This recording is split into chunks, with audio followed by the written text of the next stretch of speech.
reconciliation and hope. Ose mpatane anidaso. Abusiafo yebeda onyankopon ase wa ma na wotwe asan aba beto yembium. Yedusua ye ne wusua se ye ka osoro ene asase abon wo Philippofo ni Kolosifo nwoma no no. Ye toaso last week ne de ne etoso enwotwe ne de bro this week no ye pese ne wo hwe ne etoso enkron se wo hwe atisfi asem na ose mpatane anidaso na se reconciliation and hope. Ye basisia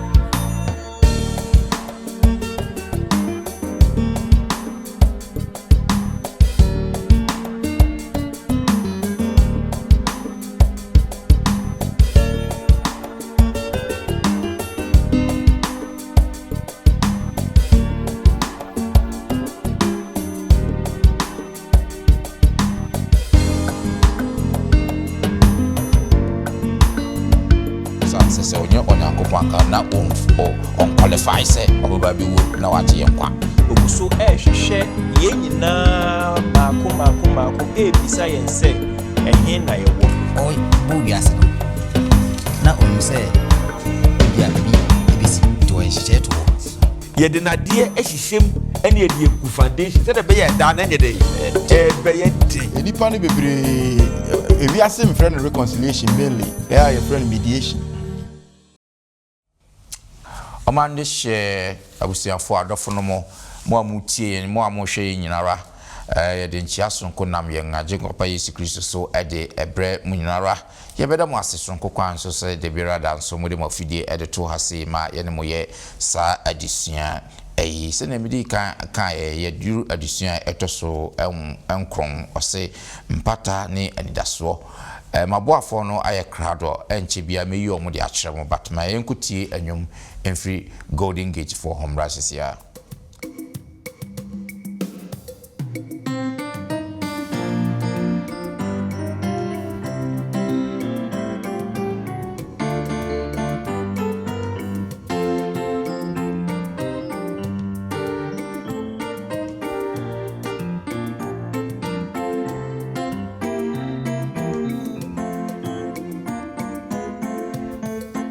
Wakwaje bunda wunyo manja kese na feje mama adona myo kroko Wakwaje bunda wunyo manja kese esanja mama oba die nyamiye Wakwaje bunda wunyo manja kese esanje mama adona myo kroko Wakwaje bunda wunyo manja kese esanje mama oba nie nyamiye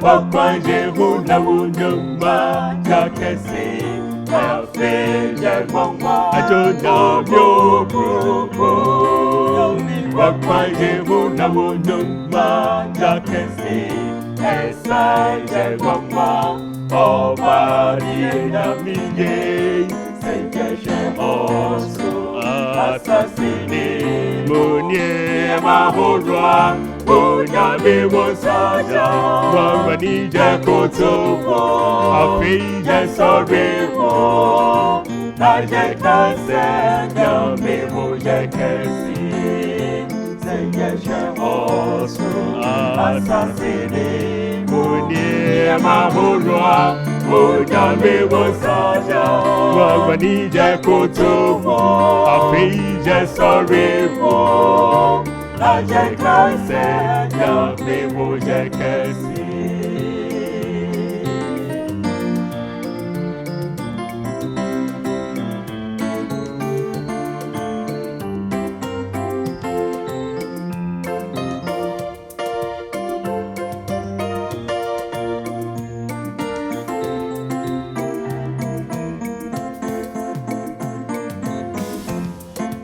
Wakwaje bunda wunyo manja kese afeije mama onyami kokoko Wakwaje wunyo manja kese esanje mama oba die nyamiye wakwa yewu na wunyuma ya kese afe eye wanwa onyami kokoko wakwa yewu wunyuma ya kese asa ye wanwa owa di nyami seye hoso asasini mu Yamahodua, Unyame Wonsaya, Yakutu wo, Wangwani, Yesari wo, Nayakasa, Yame wo, Yakesi,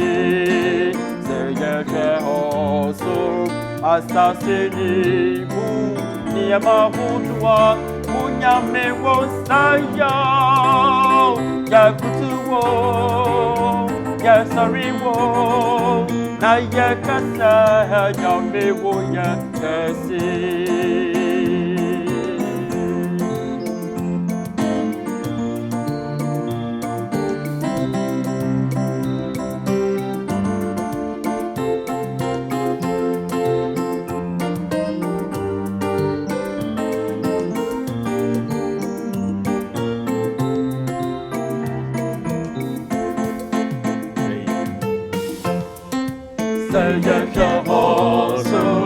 Assassini muni Yamahodua Unyame Wonsaya Yakutubo Yesoriwo Nayakasa Yame wo Yakesi Seye Hoso Assassini muni Yamahodua Unyame Wonsaya Yakutubo Yesoriwo Nayakasa Yame wo Yakesi Seye Hoso Assassini muni Yamahodua Unyame Wonsaya Yakutubo Yesoriwo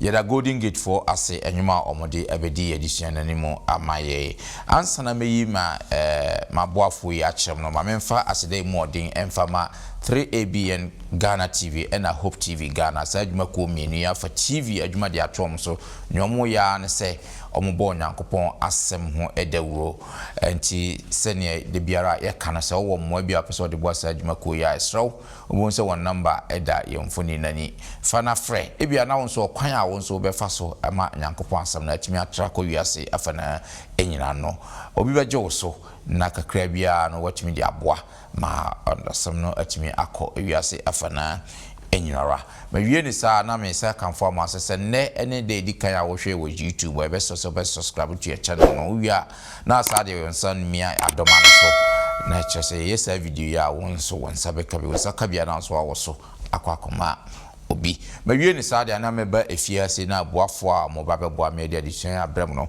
me yomo e de ahye mo me de mo sonfo Bismarck mensa ene me ye ho adom wo da akuako echre esa ekam ho penitre emo akwaba me da se de biara ye to nsafra wa oba e ma ye sa addition me komani a John Mensa Thompson so na e ho no peni ye mo akwaba Yenya Bismarck me da se nenso wa odi odo abo odomo na me ko manimu nso a Foster Chum nso na eti wo no Foster ye mo akwaba me da se ne watimi abana fe ni oti eto no akrampo nyina e Helda Hansen Asamoah eneti eto no akra no ada e mo akwaba me da se se munyina mo de odo abo odomo se mfa edition se mfa mbre yen atiefo ma wie ni sadia ene na Mema Hansen wa bompaye na fe yedi edition na hyehye so adofo mu maye mompaye yeda wase ade nyina so tumfo obo ade nyame wona madesua iso kire yen se uye nyame udo yen na nam se nti wona modoba Yesu Kristo eso epese wo gi yen de enkwagye ema yen eno nti yɛne yɛtiefoɔ nyinaa yɛda wase na yɛsan de yɛn ho ahyɛ wo nsa. Yɛsrɛ ma adusua yi ɛnyɛ weekly routine kɛkɛ na mmom yɛmfa so na yɛnsan yɛkyie mmra wo nkyɛn. Yɛwɔ wo nkyɛn nso yɛntena wo nanse nkosi awieɛ. Ɛnɛ bɛhyira yɛn na kyerɛkyerɛ yɛn sɛnea wopɛteɛ ɛwɔ Yesu din mu nti amen. Amen. Good. Yɛtoa yɛ adusua no so last week no na yɛhwɛ adusua no kwasɛm sɛ na ɛyɛ adusua ɛdɛ paa yie na afei nso ɛmu ntiaseɛ no nso na yɛ kesere ne kakra ba mo ma mo ho kwan ma Onyankopɔn fa mo so ebie yadwe mu ebebre abra na yɛhwɛ Kristo a akanie wɔ na akanie wɔ ade nyinaa mu the preeminence of Christ na yɛhu sɛ Yesu Kristo no yɛ amɔ no Yesu Kristo wɔyɛ Onyankopɔn ɛna sanse sɛ onye Onyankopɔn anka na on qualify sɛ ɔbɛba bi wo na wagye yɛn kwa. In fact mo bibi yadwene mu pa ɛwɔ hɔnom abusiafo sɛ wantumi antie sɛ adusua na wotie wɔ YouTube a ɔkɔ archives mu a scroll back down ho abu sɛ adusua no betumi atie na afei wɔn so watumi asua afa emu aba. Ɛnɛ deɛ no yɛwɔ deɛ ɛtɔ so nkron ɔse reconciliation and hope anaasɛ mpata ne anidasoɔ. Yɛnka abɔsɛm no yɛfa firi 2 Corinthians chapter 5 verse 21. 2 Corinthians chapter 5 verse 21. Yɛnhwɛ asɛm a ɛwɔ hɔ no mo. Nti radiase. Asifi sɛ nya onim bɔne no ɔde ne yɛ bɔne maa yɛn. Na yɛ Nyankopɔn tene ne ɔno mu. Amen. Amen. Ye twaso no ye be abehwe kabosem we mu na beba yen nche mu na fe ye huse ne ye be trase afa ye twaso from last week no Paul twaso sa ne mpata asempo na o kire yen Colossi, especially Colossians chapter 1 verse 20 sene osi eboso last week no o ma ye hu se sa mpata ade na notchene na ekoma ewiase nyina na afenso ehu se esaye ankasa anase ankrankra bio sa na otwi mu no yese hwe mpata ni anidaso na atrapoye miensa na sa na otwi mu opese odemaye individual reconciliation ankasa empata asama oka na afenso osaka ahintasem bi a ose na ayira free I want to atwaso nyina mu ye behwe eno so ase na afenso sa ahintasem no eno ne den na sa ahintasem no na etosomensa na sa ahintasem no ene gospel na Paul church na yonkofa ben ene no wo eno na sa na otwimu ye pese ye hwe one ye hwe mpata ankasa mpata na afi ye hwe ahintasem a Paul kan ho asem eno ni ahintasem ben na sa ahintasem na o kan ho asem no ene na nyamesem na o kan no so na ene no twaka ben ena newo ene ye pese ye de hwe sa na otwimu adusua mu ye ndi kan ento aso na afi ye nhwe ni di kan a opese odemayen ewo adusua mu o say reconciliation from wicked works and as mpata free nyoma bone ho mpata free nyema bone ho yenko Colossians chapter 1 verse 21 and 22 yenhwe asema Paul ekan ho no Colossians chapter 1 21 and 22 no yenhwe asema okan ho tie radiasem na monso a anka moye atwatefo ni atamfo adwene fam ne enyuma bone mu no afi onam owuo so apata mone no ntem wo ne honam nipadua mu se odemu besi ho se nipa kronkron a woni demu a asem bi ni won ho ewo nanim. Amen. Amen. Great. Thompson amen fa won sha se sa asem ya Paul cho de koma Colossifo yi enti asebe na opese nya no ha yo Bismarck edawase ene yechia ahwefo ne etiefo nyina se ehwe broni kasa ebebisa se reconciliation kra no ene den reconciliation abra entitimu aba kasa bia ba na obia afa ne kwan na wutumi hu se obi de onam ekwan onam so no ko se yemu ba kutumi kase okay sa de na se obi otenchen kase no mehwe se na mo yonko fa yiti pa na sisia no mu atiti ya o se me pe kwan bi so na me ka mu mienu eden ebom se ne be ya mo bekọ so ato aso saa Sara na nimpa nso yɛdeɛ ene yɛbɔfo no ɛyɛɛyɛ. Nyame de yɛbɛdua a ɛdi nturom bia kama nkitahodie da nipa ene ne bɔfo ntem na yɛ kama. Na afei ekodu baabi a saa deɛ no nkitahodie no ɛsɛɛyɛ. Na ɛsɛɛyɛ no Onyankopɔn first time okɔ God obisa Adam say, Adam, where are you? Adam na wo he? Saa asɛm na Onyankopɔn bisa Adam no up to ene oguso ebisa oguso ehwehwɛ yɛn nyinaa maako ebisa yɛn sɛ ɛhe na yɛwɔ. Ebia na wo yɛ Kristoni wabɔbra na kodu baabi nanso wamane efiri Onyankopɔn asɛm ho wamane afa wakwan so a wo yɛ nea wo pɛ. Onyankopɔn ebisa sɛ wo wɔ he? Mepɛ sɛ wo dwen saa deɛ wei ho na obisa ho sɛ he na wakwa kodu. Even po ebia akwa sorry all right ba bisa ho sɛ ɛhe na wo wɔ Kristo nkyɛn ana sɛ wamane.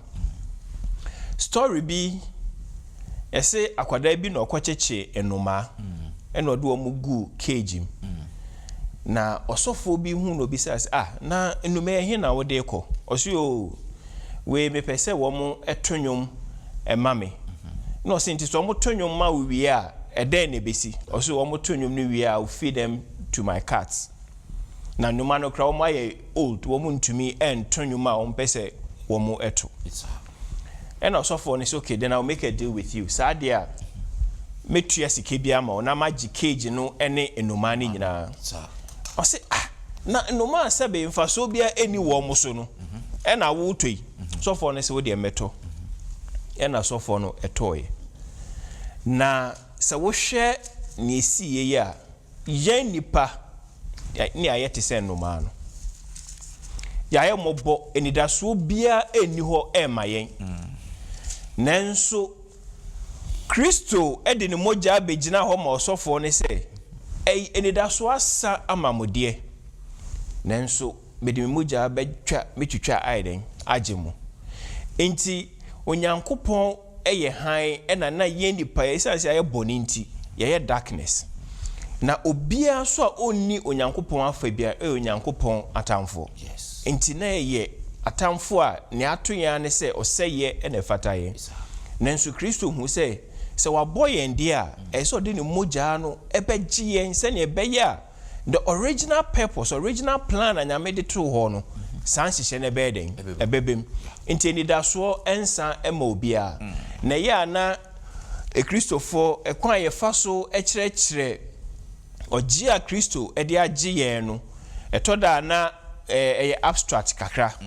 Nti mepɛ sɛ yɛfa saa ɔgye anim step by step atrapɔ bɛyɛ sɛ mmiɛnsa bi na yɛhwɛ mɛpotɔ no brɔfo kakra. Ne di kan no say because we are helpless to save ourselves Jesus came and died for our sins. Nti yɛnhwɛ asɛm bi ɛwɔ Romans chapter 5 mesrɛ sɛ first ɔbɛkan ama yɛn Romans chapter 5 verse 6 to 8. Yɛnhwɛ asɛm a Kristo Paul ɔtwerɛ krataa akɔma Romanfoɔ na asɛm a ɔkae ɛwɔ Romans chapter 5 verse 6 to 8. Tie radio asɛm.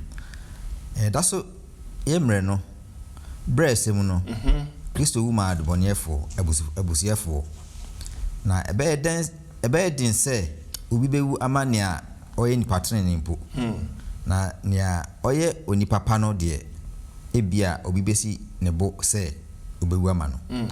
Onyankopɔn yi ne dɔ a ɔdɔ yɛn no kyerɛ efisɛ ɛda so yɛ ne bɔneyɛfoɔ no Kristo wu ma yɛn. Amen. Sɛ yɛda so ɛyɛ de bɔyɛfoɔ no Kristo ɛba bɛwu ɛma yɛn. Nti it doesn't matter baby a wakɔ akɔdu biara no ɔsɛ abra yɛ ni ahoɔden kora no Kristo ɛba bɛwu ma sɛbe adebɔnyɛfoɔ. Nti sɛ yɛhu ne sɛ enidasoɔ nyinaa sa ɛnu nti na Kristo yɛ den ɛbaeɛ. Na to so mmienu ɔsɛ by accepting his death as ours through faith, repentance and baptism we are justified and set free from the condemnation of sin. Abra ye begye ni wo be wu ma ye ye begye atum. Na yenya adwensakra na ya boesu no Kristo e justify. Enu ntina bone ho afobu a wosa nka ekoma ye no Kristo eyi efiri ho. Memfa third one nka ho. O se yaji Kristo wo na tum no. Afi asetena yeti enye ya asetena biom. Emo Kristo ena otiye mu. Enti se hwe 2 Corinthians chapter 5 verse 17 or say if you are in Christ you are a new creature. So obiba Kristo mu a oye abode dey foforo. Esa ne say Kristo ahohoro ne ho bone ni nyina Kristo abone foforo. Enti base amiti metema Kristo. Manamontu a metu Kristo ena direct me Kristo na wabɔ me foforo se ne be ya metumi abɔ abrabopa ahye ne din animonyam ti Kristo ebe reconcile free ye wickedness enyoma na ensem fata nyina Kristo ababe yi ne yefese ne be yede no ebetu anamo yo me da se se openi Thompson why na sa ede amai yanto aso say if you continue in the faith samutna gidie nu mu a no yehwe Colossians chapter 1 verse 23 yehwe asema Paul kan o Colossians chapter 1 verse 23 no o se na so gese mokoso atna gidie nu gina mo fapem no eso pintin a emoma wontwem mfiri asempa no enda so a mote a waka no wiase abode nyina mu me Paul maye ho somfo no amen amen eda sasemi a wakan straightforward samutna gidie no mu pintin adena na office or ka sasemi.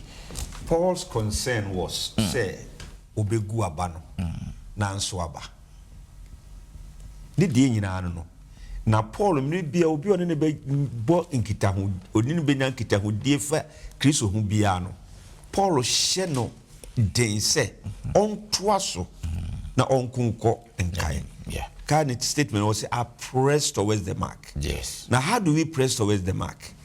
Or say yema ye gidie na se enye day intim if indeed you continue in the faith. Faith be no ka ho asem ene de ye nua Tom say kan ye no enka bomu a Yesu Kristo peso be dey obekan ye bom ewu Kristo onyame mu no wodnam no mogya no so abeto ya aboden esade yakọ onyame ho no o say yen kura sa gidie no mu bibie no aye ka ho asem say Yesu Kristo be wuje ye woni yen kwafare ba ona ye nam no so benya nkwa ni awie nti wo say yen kura gidie no mu na wo describe eniema bi ebe ma gidie no wo de toto edansie ho Yesu Kristo no akura ka asem bi wo say grofo mi no kusi da ba kusi ni de si bo so na ba kusi ni de si nso so wa de na ohana man hunu ba ye no etina Paul nim se on se Galatians o ka se o si hurutuama wa na ka kire mo se de ma ba be ka kire mo no o si impo me Paul me sa be kire e be ka se de me ka kire mo ka ne nya no kura ma mo nye dai impo sabofo kura ba be ka se de ma ka kire mo no nya no kura ma mo nye dai mo nyidi nti de di kanya ma ka kire mo no munkure mu gidie mu na wodi to see to a dance on say ye si dan a ye go foundation no ye de abo ye de netie ye de cement ye de nade ehihiem ene ye de go foundation say de be ye da na nye de be ye den no wie no say fasting no fasting usi ude bibi boda ho a na wukura wo chesel no a wodi bia umia ma hu sade na fe usom kura wo so no kura yen dai enye hwe ene na Paul ka ho asem enye ne gidie yi a yasoso somu a bibi kakra bi boy ya frama bi kakra bi boy ya ne yate ahwe ne yeko na Paul was more concerned say omo ye agidi fofoforo na wonim philosophers ya na wo that area that time anu omo Paul kogu abano a o kan sem no a no mo so na machire ni ye dada wo mo no mo tweko enti Paul YouTube a o kan sem na no ma dane no the Paul was concerned was it and do not be moved away from the hope Emma won twimu free and that's one no me Paul maka ho asema kire mu say ye nkwaje nam Christ Jesus so na ye dey ebeba no enti Paul was more concerned and say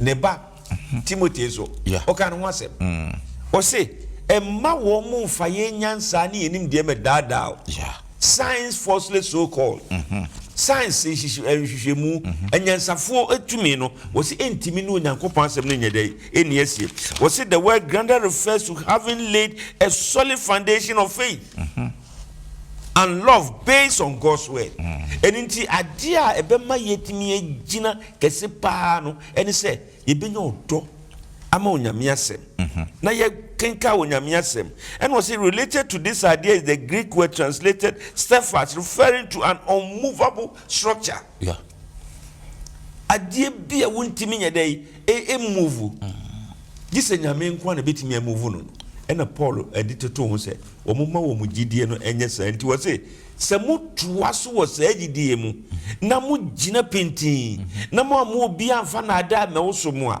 ene ye enhira na mu kwaje be mu dia amen me da se pass eda why in a very simple kokrowa ede amaye ne yento aso o say God's eternal plan onyankopon da pem nhehye no eno so Paul ka asem bi e wo Colossians chapter 1:24-25 first start wabia kan na yenhwe ne e wo Colossians chapter 1:24-25 yenhwe nhehye na e wo no mo. All right, I say afi manage amane a mehunu me mamo no emu na mehye Kristo amane hunu ne aka no mu anamu wo me hunamu mema ne nipadua a eye asafo no a maye ne somfo se ne Yakobon fie hwefo no etie ye na odi ama me ewo mo fam se mehye Yakobon asem no emma amen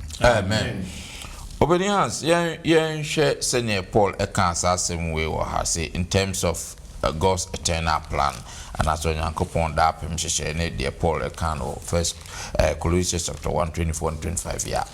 Na opese ye hu den. Me da se me chia adofo nyina am say debia me ka say edusua no ya na ye continue. So uja ne ye di kan aka no be fa ba ko say ya asete na eden kakra. Yes. Because ne all can every last week this year previously no na ode aba bedru we mu last week na yesua ehunu okwan a Kristo ofa so a ya mono oye nyame ni preeminence nanso opeso wode nyankopon adi nti obeda nyankopon ni su kese no adi the express image of God ema yehunu who God is through sending Yesu tie ni suban enene do na all yes ano no kwasem ne say se nyankopon ana Yesu a oye nyame ba a unim bibia anka ne ye no eden say ubeja ubibia ho the incarnation na ube free heaven wa hinie kese na ube basasi so na ya wo say baby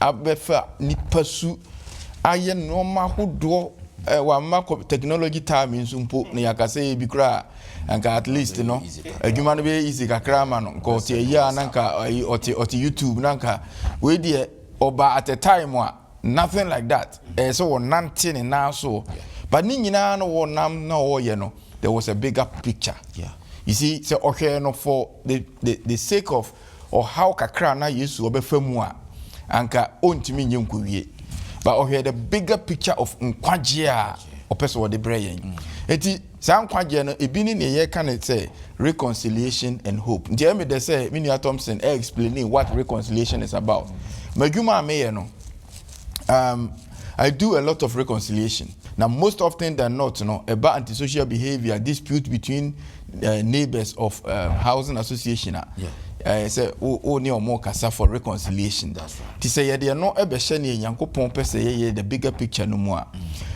enipa no bebre we are saying friend reconciliation mainly they are friend mediation mediators no professionals ya kwatwira mo obi say nka mesusu say ye o say o nipa so mesi me ne no nkasa And until Romans chapter 5 verse 8, yeah, that's so ye nebonye for no. Christo ebe wumayen. Whilst we were running away from God, no, or no Christo no the reconciliator, and I say the factor no, and I say the friend no mediator no. That's right. Or ne yen ni Yankopon atena be ni jesam ne say. Or no de wan kase wo atena se atwen yen say yemra, because most often ne mahu ni say ye adwuma mu no woni nipa na kasa say me pese I don't want to speak to them. I don't want to. No we decline. Ebi o mumie no to me decline. Ba akokora to me kase me pese me ne kasa ba akosi no. Na untimi nya ho hwibiem. But Yankopon de yen yakase no no. O say me de me amedoba no eba ono ne mediator no. Yes. Me de no ba betena yentam. Yadan ye chiama no ye da so ye ne bonyefo no. In fact, Ephesians crowd use word no say when we were yet enemies, ye da so ye ne tamfo no. Yankopon ye den ebeje yen through Christ. Na Paul asemo okenkan wo hoi ma menka brofo no em say key no brofo no kan asem bi ama nipa bebrenya adwenkiaye ewo asema na Paul person kan wo say Colossians 1:24 and 25. I now rejoice in my sufferings for you, and fill up in my flesh what is lacking in the afflictions of Christ. Okay. For the sake of his body, which is the church, of which I became a minister according to the stewardship from God, which was given to me for you to fulfill the word of God. That's right. Me mama ni jepa ewo amane a mi huni yanka se wo kire Colossi, the book of Colossians, any Philippians, you know, now house arrest. That's right. Ewo room. Obi a yache no then ato house arrest. Na sem no yegusu di. Ye betimi de na ato afiase ana ye betimi akum no. O say ahaya me dey no mani gi wo mo ho. Na afflictions of Christ no say e lacking no. People don't understand that word. Ni amanfo kan say Paul person o kire say Yesu amane na obi hunu ye no. Na there is something lacking there be. Engesa na person o kire. The afflictions of Christ no enye Christo ankasa amane hunu be hunu ye. But Paul so hwe na kire no nyina mu o say amane bia o Christo ni hunu no ye frɛ no Christo amane hunu. Affliction of Christ. Yes. Is not Christ himself being afflicted. Yes, but obi a o hunu amane o Christo mu no. What be a friend of affliction of Christ? Into no tia yedina tum ye twane ma na yedina to afiase ne fish shipwreck ne no mani nyina no or friend of the affliction of Christ. Now say ne ekoso yi nyina no mani gi wo mu adentira if you say onyankopon wo bigger picture e wo mu. Yes. Enti ma me a few examples from the scriptures. Emra yedi Joseph ye ton no a onam esre no so a yede ne kom Israel no. Patriarchs and Prophets page 229. Ellen White to say Joseph sui odi awerho adan na ye me say he cried. Okay. At that time no na ohunu bigger picture no.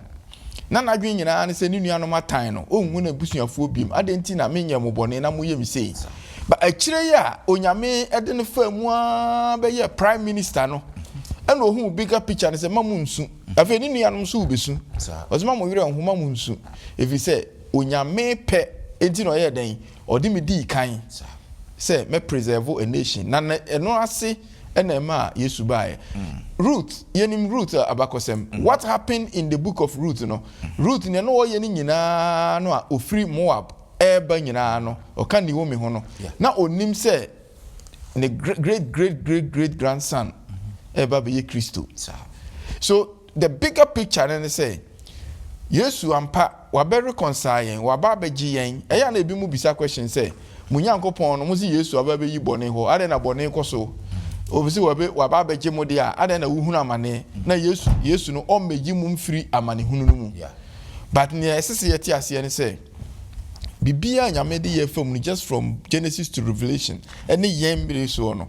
Whatever we go through, no, the bigger picture is that a general reconciliation. So, all right. Now, so when you may call how be more, Yankai, Paul, or say, or cross out Philippians, and Colossians, we, you know, your son release, you know, you release in a cacrano, ɛhɔ ɛna ɔtwerɛ some books to say Philemon ɛna some other books afei na yɛsan de ne kɔto mu biem for life afei deɛ yɛsan kun no ɛna ɔtwerɛ Timothy 2 Timothy ɛne other books nti hwɛ time a wɔtwerɛ great books wei a yɛde hunu yɛ nyame anim onyam no na ɔno wɔ in affliction na ɔfrɛ no the afflictions of Christ nti sɛ yɛn nso yɛkɔ amanneɛ ketewa bi mu a menka sɛ yɛ ketewa ɛsosodeɛ but in comparison to ne Yesu fam ne Paul mu fam no meka sɛ yɛ amanneɛ ketewa bi sɛ yɛkɔ mu a yɛhunu sɛ the bigger picture is that onyame de nam so ɛgye yɛn na yɛhunu sɛ nyame nam saa nkwagye no so a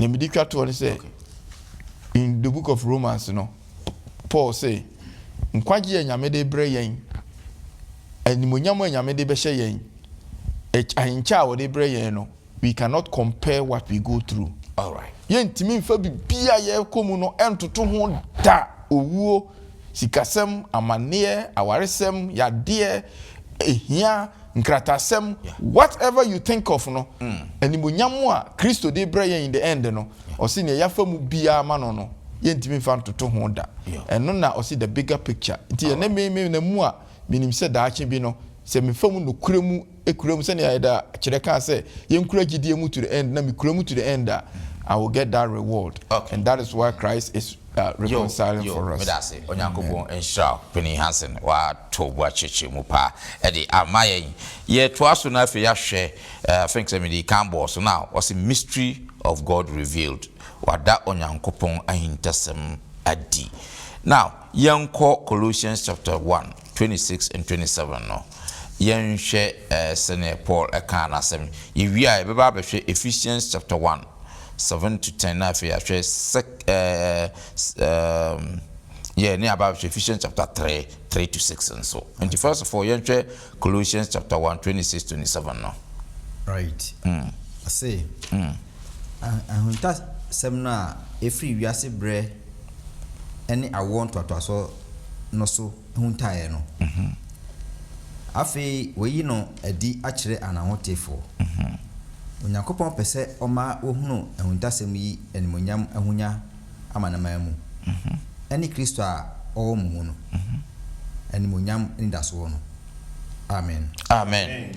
Now, bra Ephesians chapter 1 7 to 10 no. Na fe iwia yahuria kan 7 to 10.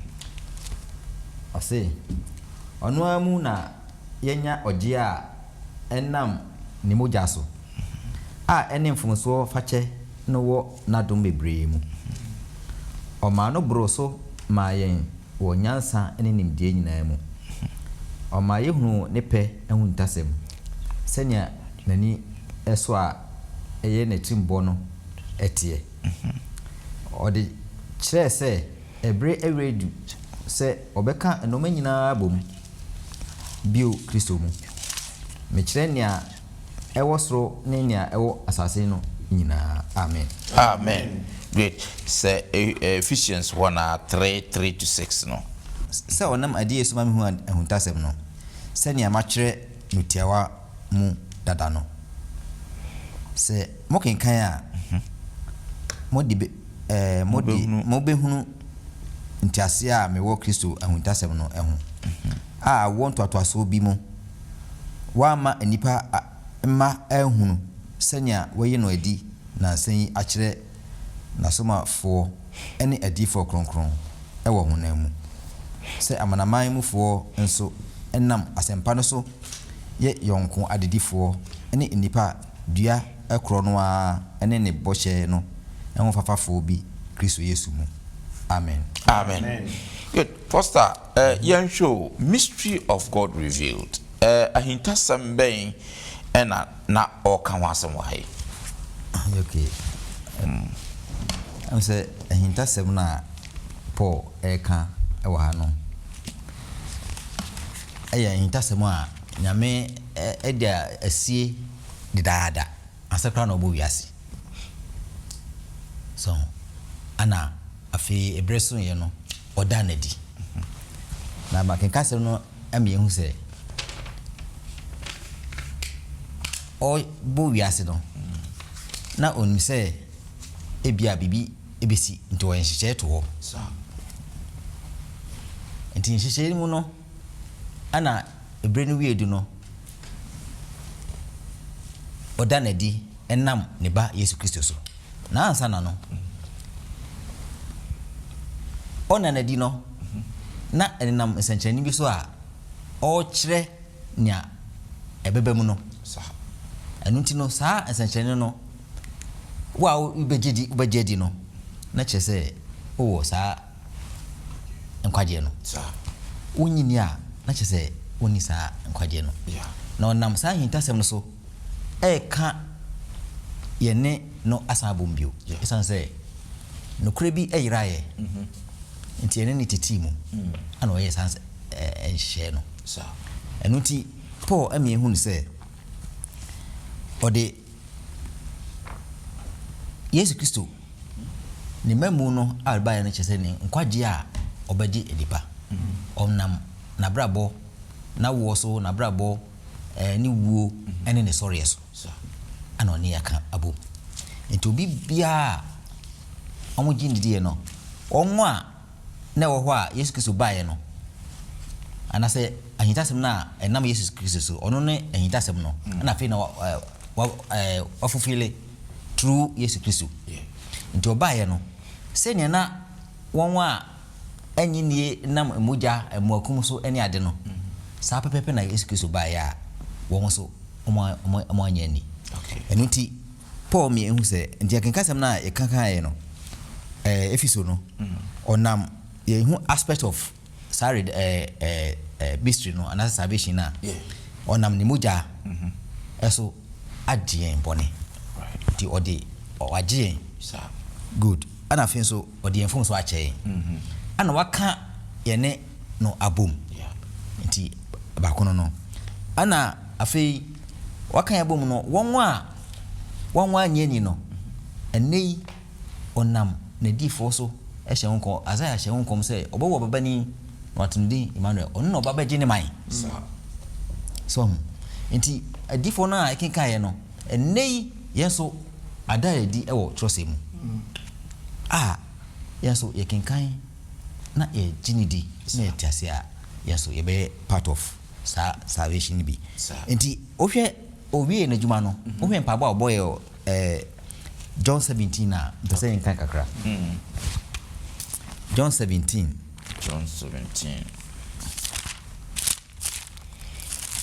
Yesu mpabɔ a ɔbɔyɛ no ɛkyerɛ sɛ ɔyɛ ma obiara ɔse menkan verse 2 to 4 no ɔse sɛnea woma no honam nyinaa so tumi sɛ adeɛ biara ɔde ama me no ɔma wɔn daa nkwa adeɛ biara ɔde ama me no ɛkyɛ sɛ ɔba asase so no ɔba all flesh that's right so and even flesh including asase esan sɛ ɔbɛba no asase nso ɔbɛsɛe no na yɛ ne daa nkwa sɛ ɔbɛhu no wo nokorɛ Nyankopɔn korɔ no ne nea ɔsoma no Yesu Kristo no me deɛ mahyɛ wo animonyam asase so mawie adwuma a wɔde maa me no sɛ menyɛ no mawie amen enti Paul ama yɛhu sɛ Kristo ahitasɛm no a ɛnam Yesu Kristo ama yɛhu no ɛnɛ so ɛnam kyerɛsɛm so na obi biara ɔbɛgyina di no na kyerɛ sɛ womfa wo ankasa wopɛ ana wode bɛtena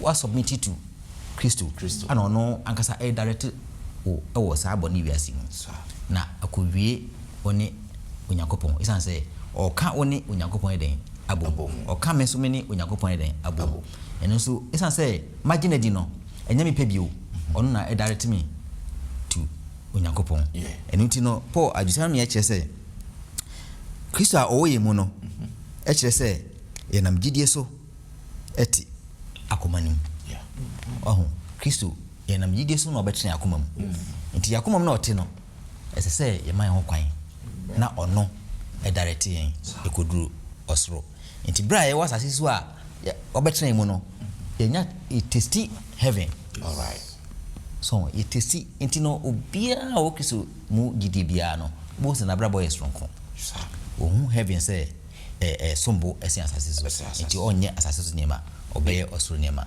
nyame mehu yambo no mo ayensa ni nya gidie na ni Kristo entra ona dimti amen amen that's it openiche na opese okakakra Sadducean was say this mystery now will reveal no it make Gentiles and Jews boom.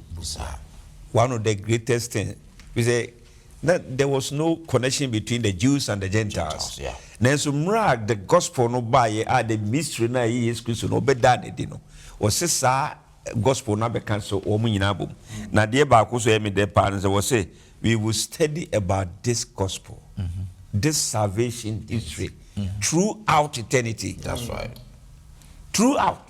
See ekotenya me anim kura na yentimi ntia say Jesus Christ nkwaje obejema ye no a is something a mystery to ye ni pai in what has impo waje ye kura kodus no.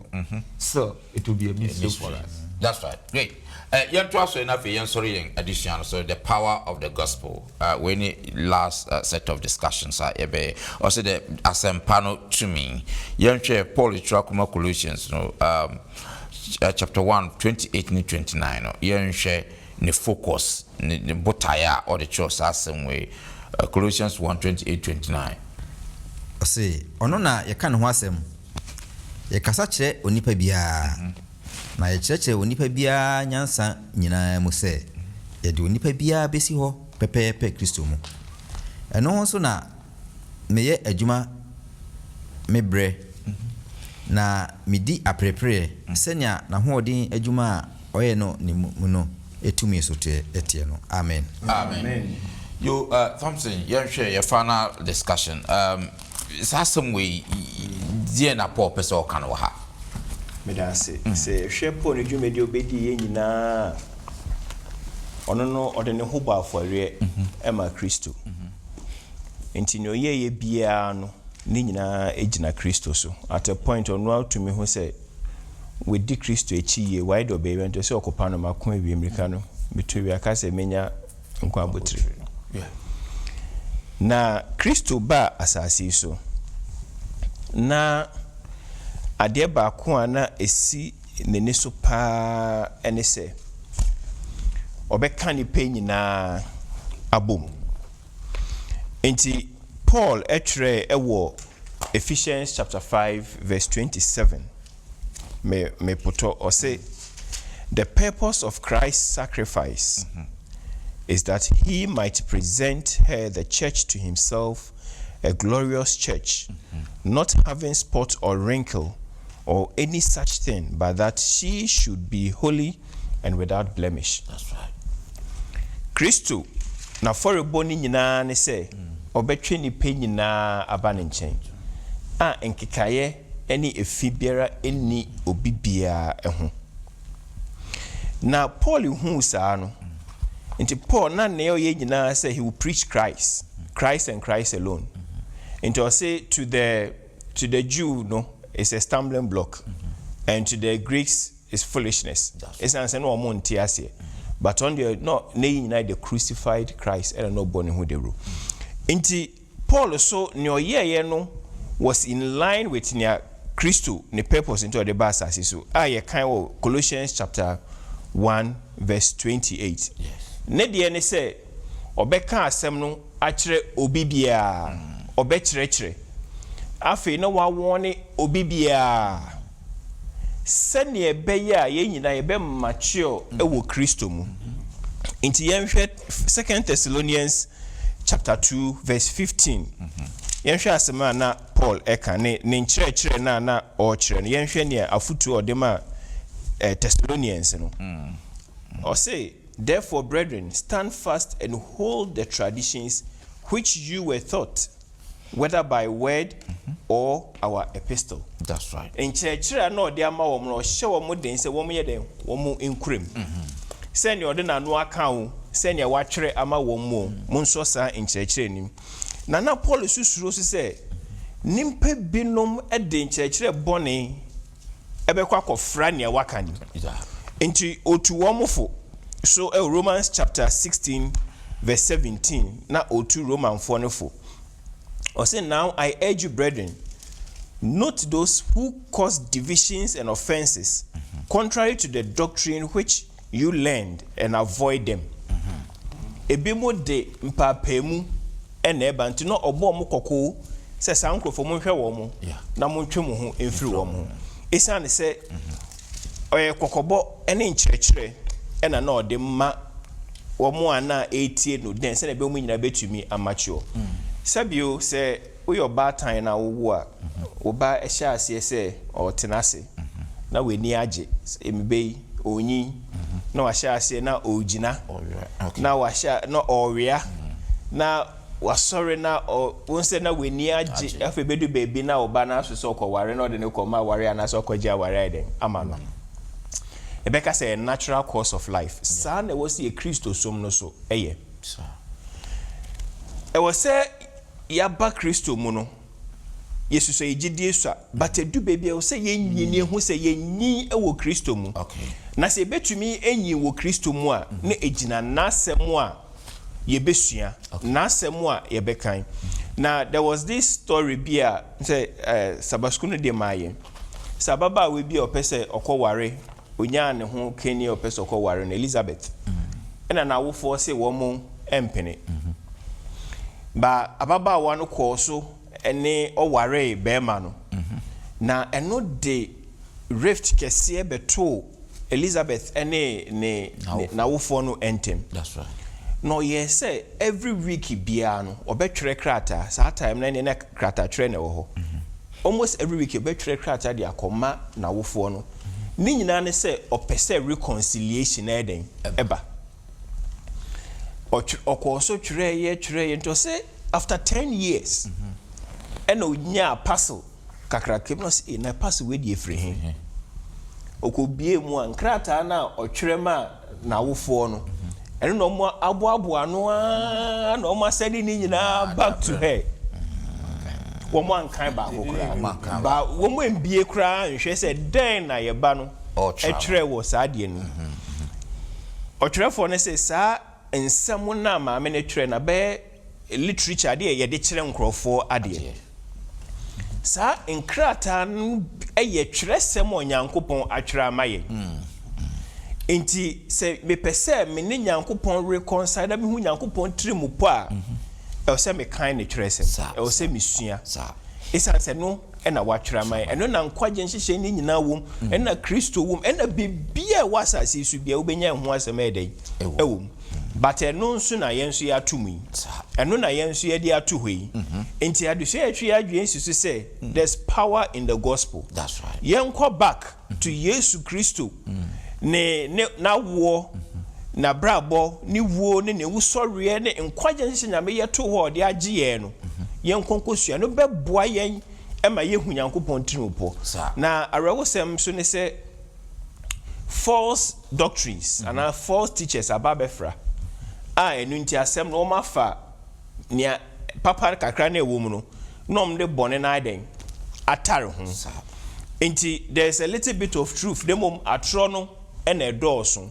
womo eyibi efrim omo cause doubt say nti Onyankopɔn kra na nsem ode amayen eye papa eye nokre Paul boy kokko say ye mayen nti ne nhwe sa ne omani nyina na fe mfa ye ni si Kristo so ne hu se tumi wo na asem na se di na asem achi a ye benya nkwa amayen kra.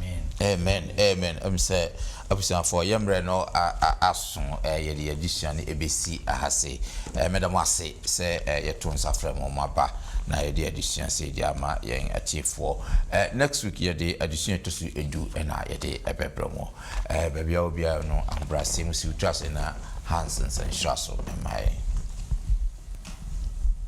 yensro hene eda wase papa semra yen ya ye boni atia wo ne yeda so ye de bonyefo mra ye ne wo eye enemies atamfo no uma Yesu Kristo ebewuje yen na wapata yen ama wo ho wade ya ye nkabomu ne agede ama wo ho asemu yi emu edu enu nti na wo fre na hintasem nti esrew se dom ye ahoden a yebetimi de ahwe wasemu na yɛtumi aba wo nkyɛn ɛde anigye agye saa ɔfrɛ yi so ɛfiri sɛ yɛpo saa nkwagyesɛm yi a yɛbɛtua ho kasɛn ɛne yɛtiefoɔ nyinaa wotie yɛn no ma saa reconciliation yi mmra yɛabrabɔ mu na yɛdin nka nkwa nwoma no mu na daakye bi wobobɔ wo ma a wɔn gye wɔ na saa ɔfrɛ yi agye tum mu a yɛn nyinaa yɛaka ho bi na daakye ɛne wakɔdi da nsada ɛwɔ soro ɛda wase sɛ wɔtie yɛn mpaebɔ yɛwobia kɔma so adeɛ ma no ne ɛfiri wɔ awurade na hyira yɛn wɔ yesu din mu nti amen.